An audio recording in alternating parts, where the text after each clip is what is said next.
ಇನ್ನು ಮುಂದೆ ಸರ್ಕಾರಿ ಬಸ್ಗಳಲ್ಲಿ ಆಧಾರ್ ಕಾರ್ಡ್ ಬಂದ್.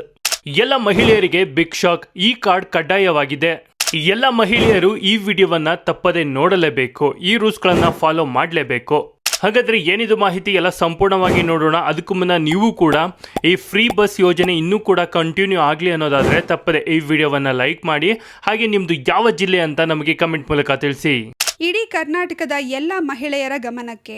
ರಾಜ್ಯ ಸರ್ಕಾರದಿಂದ 40 ರೂಪಾಯಿ ಈ ಕಾರ್ಡ್ ಇನ್ಮುಂದೆ ಎಲ್ಲರಿಗೂ ಕಡ್ಡಾಯ. ಇಲ್ಲ ಅಂದರೆ ಯಾವುದೇ ಸರ್ಕಾರಿ ಬಸ್ಗಳಲ್ಲಿ ಉಚಿತ ಪ್ರಯಾಣ ಇರುವುದಿಲ್ಲ.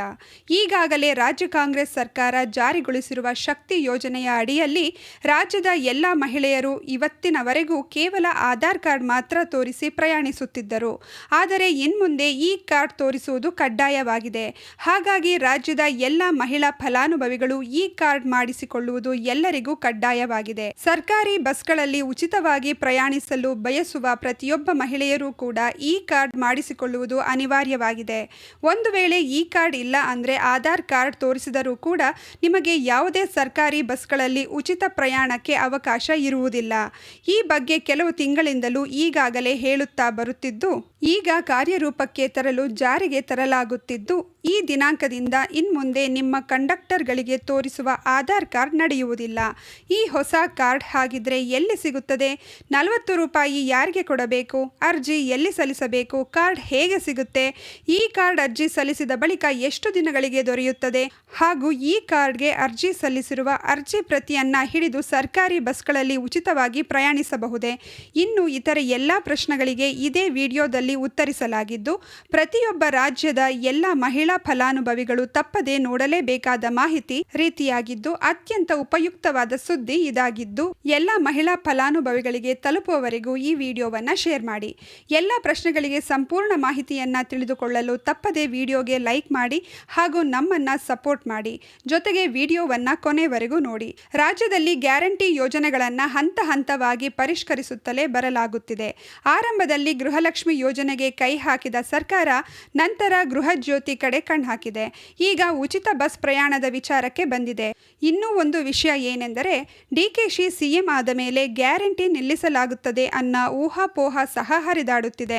ಹೌದು, ಕರ್ನಾಟಕ ರಾಜ್ಯ ಸರ್ಕಾರ ಗ್ಯಾರಂಟಿ ಘೋಷಣೆ ಮೇಲೆಯೇ ನಿಂತಿದೆ ಅಂದರೆ ತಪ್ಪಾಗಲಾರದು. ಆದರೆ ಎಲ್ಲರಿಗೂ ಈ ಸೌಲಭ್ಯ ದೊರೆಯುತ್ತದೆ ಎಂದು ಹೇಳಿದ್ದ ಸರ್ಕಾರ ಈಗ ಹಂತ ಹಂತವಾಗಿ ಅರ್ಹರು ಯಾರು ಎಂದು ಹೇಳುತ್ತಾ ಬರುತ್ತಿದೆ. ಇದರ ಬೆನ್ನಲ್ಲೇ ಈಗ ಗೃಹಜ್ಯೋತಿ ಪ್ರಯೋಜನ ಪಡೆಯುವ ಅನರ್ಹರನ್ನ ಗುರುತಿಸಲು ಎಲ್ಲ ತಯಾರಿ ಮಾಡಿಕೊಂಡಿದೆ. ಇದರ ಜೊತೆಗೆ ಸ್ಮಾರ್ಟ್ ಕಾರ್ಡ್ ಬಗ್ಗೆಯೂ ಚರ್ಚೆ ನಡೆದಿದೆ ಎನ್ನಲಾಗಿದೆ. ಕರ್ನಾಟಕವು ಉಚಿತ ಬಸ್ ಪ್ರಯಾಣಕ್ಕೆ ಸ್ಮಾರ್ಟ್ ಕಾರ್ಡ್ ಆಧಾರಿತ ವ್ಯವಸ್ಥೆಯೊಂದಿಗೆ ಶಕ್ತಿ ಯೋಜನೆಯನ್ನ ಆಧುನೀಕರಿಸಲು ಸಜ್ಜಾಗಿದೆ. ಇದು ಪ್ರಾಯೋಗಿಕ ಹಂತದ ನಂತರ ಶೀಘ್ರದಲ್ಲಿ ಜಾರಿಗೆ ಬರುವ ನಿರೀಕ್ಷೆ ಇದೆ. ಈ ಪ್ರಕ್ರಿಯೆಯನ್ನ ಹೆಚ್ಚು ಸುಗಮ ಮತ್ತು ತಂತ್ರಜ್ಞಾನ ಚಾಲಿತವಾಗಿಸುವ ಗುರಿಯನ್ನ ಹೊಂದಿದೆ. ಕರ್ನಾಟಕ ಸರ್ಕಾರವು ಶಕ್ತಿ ಯೋಜನೆಯ ಅಡಿಯಲ್ಲಿ ಸ್ಮಾರ್ಟ್ ಕಾರ್ಡ್ ವ್ಯವಸ್ಥೆಯನ್ನ ಪರಿಚಯಿಸಲು ಸಿದ್ಧತೆ ನಡೆಸುತ್ತಿದೆ.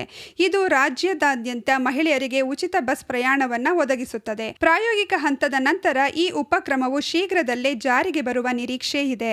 ಇದು ಹೆಚ್ಚು ಡಿಜಿಟಲ್ ಮತ್ತು ರಚನಾತ್ಮಕ ಸಾರಿಗೆ ಪ್ರಯೋಜನ ವ್ಯವಸ್ಥೆಯತ್ತ ಬದಲಾವಣೆಯನ್ನು ಸೂಚಿಸುತ್ತದೆ. ಪ್ರಯಾಣ ಪರಿಶೀಲನೆಯನ್ನ ಸರಳಗೊಳಿಸುವ, ಹಸ್ತಚಾಲಿತ ಅವಲಂಬನೆಯನ್ನ ಕಡಿಮೆ ಮಾಡುವುದು ಮತ್ತು ಸಾರ್ವಜನಿಕ ಸಾರಿಗೆ ಸೇವೆಗಳನ್ನು ಬಳಸುವ ಫಲಾನುಭವಿಗಳಿಗೆ ಯೋಜನೆಯನ್ನ ಹೆಚ್ಚು ಪರಿಣಾಮಕಾರಿಯಾಗಿ ಮಾಡುವುದು ಈ ಕ್ರಮದ ಉದ್ದೇಶವಾಗಿದೆ. ಸ್ಮಾರ್ಟ್ ಕಾರ್ಡ್ಗಳ ಪರಿಚಯವನ್ನ ಈಗಾಗಲೇ ಕ್ಯಾಬಿನೆಟ್ ಮಟ್ಟದಲ್ಲಿ ಅನುಮೋದಿಸಲಾಗಿದೆ. ಅರ್ಹ ಮಹಿಳೆಯರಿಗೆ ಕಾರ್ಡ್ಗಳನ್ನು ಉಚಿತವಾಗಿ ನೀಡಲಾಗುವುದು ಎಂದು ಅಧಿಕಾರಿಗಳು ಸ್ಪಷ್ಟಪಡಿಸಿದ್ದಾರೆ. ಆದಾಗ್ಯೂ ಪೂರ್ಣ ಪ್ರಮಾಣದ ಅನುಷ್ಠಾನಕ್ಕೆ ಮುನ್ನ ವ್ಯವಸ್ಥೆಯ ಕಾರ್ಯಕ್ಷಮತೆಯನ್ನು ಪರೀಕ್ಷಿಸಲು ಮತ್ತು ಯಾವುದೇ ಕಾರ್ಯಾಚರಣೆಯ ಸಮಸ್ಯೆಗಳನ್ನು ಪರಿಹರಿಸಲು ಮೊದಲು ಪ್ರಾಯೋಗಿಕ ಚಾಲನೆಗೆ ಒಳಗಾಗುತ್ತದೆ ಎಂದು ತಿಳಿದು ಬಂದಿದೆ. ಪ್ರಾಯೋಗಿಕ ಪರೀಕ್ಷೆ ಯಶಸ್ವಿಯಾದ ನಂತರ ಸ್ಮಾರ್ಟ್ ಕಾರ್ಡ್ ವ್ಯವಸ್ಥೆಯನ್ನು ವ್ಯಾಪಕವಾಗಿ ಜಾರಿಗೆ ತರಲಾಗುವುದು ಮತ್ತು ಯೋಜನೆಯ ಅಡಿಯಲ್ಲಿ ಉಚಿತ ಬಸ್ ಪ್ರಯಾಣ ಯೋಜನೆಗಳನ್ನು ಪಡೆಯಲು ಇದು ಕಡ್ಡಾಯವಾಗಲಿದೆ. ಕರ್ನಾಟಕದ ಸಾರಿಗೆ ಜಾಲದಾದ್ಯಂತ ಮತ್ತಷ್ಟು ವಿಸ್ತರಿಸುವ ಮೊದಲು ಬಿಎಂಟಿಸಿ ಸೇವೆಗಳೊಂದಿಗೆ ಈ ಯೋಜನೆ ಪ್ರಾರಂಭವಾಗಲಿದೆ. ಕಾರ್ಡ್ ಬೆಲೆ 40 ರೂಪಾಯಿ. ಸುಗಮ ಅಡವಳಿಕೆ ಮತ್ತು ಪ್ರಯಾಣಿಕರಿಗೆ ಕನಿಷ್ಠ ಅಡಚಣೆಯನ್ನು ಖಚಿತಪಡಿಸಿಕೊಳ್ಳಲು ಅಧಿಕಾರಿಗಳು ಪೈಲಟ್ ಹಂತದಲ್ಲಿ ವ್ಯವಸ್ಥೆಯ ದಕ್ಷತೆಯನ್ನು ಮೌಲ್ಯಮಾಪನ ಮಾಡುತ್ತಿದ್ದಾರೆ. ಪ್ರತಿ ಸ್ಮಾರ್ಟ್ ಕಾರ್ಡ್ ಬೆಲೆ ಸುಮಾರು 40 ರೂಪಾಯಿ ಆಗುವ ನಿರೀಕ್ಷೆ ಇದ್ದು, ಉತ್ಪಾದನೆ ಮತ್ತು ತಾಂತ್ರಿಕ ಏಕೀಕರಣಕ್ಕಾಗಿ ಈಗಾಗಲೇ ಟೆಂಡರ್ ಪ್ರಕ್ರಿಯೆಯನ್ನು ಆರಂಭಿಸಲಾಗಿದೆ. ಈ ಕಾರ್ಡ್ ಆಯುಷ್ಮಾನ್ ಭಾರತ್ ಆರೋಗ್ಯ ಕಾರ್ಡ್ ಮಾದರಿಯಂತೆಯೇ ಕಾರ್ಯನಿರ್ವಹಿಸಲಿದ್ದು ಅಗತ್ಯ ವಿವರಗಳನ್ನು ಒಳಗೊಂಡಿರುತ್ತದೆ. ಫಲಾನುಭವಿಯ ಹೆಸರು, ಗುರುತಿನ ಚೀಟಿ ಅಥವಾ ಪರಿಶೀಲನಾ ಸಂಖ್ಯೆ, ಗುರುತಿನ ಚೀಟಿ ಉಲ್ಲೇಖ, ಕಾರ್ಡ್ ಹೊಂದಿರುವವರ ಛಾಯಾಚಿತ್ರ.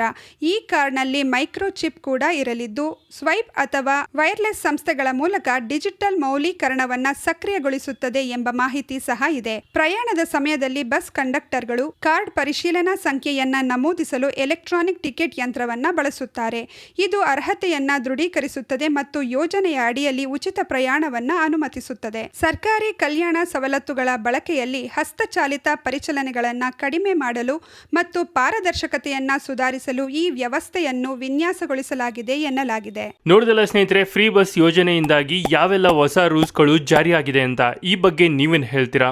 ನಿಮ್ಮ ಅನಿಸಿಕೆ ಅಭಿಪ್ರಾಯಗಳನ್ನು ನಮಗೆ ಕಮೆಂಟ್ ಮೂಲಕ ತಿಳಿಸಿ. ಹಾಗೆ ಯಾರೆಲ್ಲ ಫ್ರೀ ಬಸ್ ಯೋಜನೆಯಿಂದ ಬಸ್ಗಳಲ್ಲಿ ಓಡಾಡ್ತಿದ್ದಾರೆ ಅಂಥವ್ರಿಗೆ ಈ ವಿಡಿಯೋವನ್ನು ಶೇರ್ ಮಾಡಿ. ಅವ್ರಿಗೆ ಈ ವಿಡಿಯೋ ತುಂಬಾನೇ ಹೆಲ್ಪ್ ಆಗುತ್ತೆ.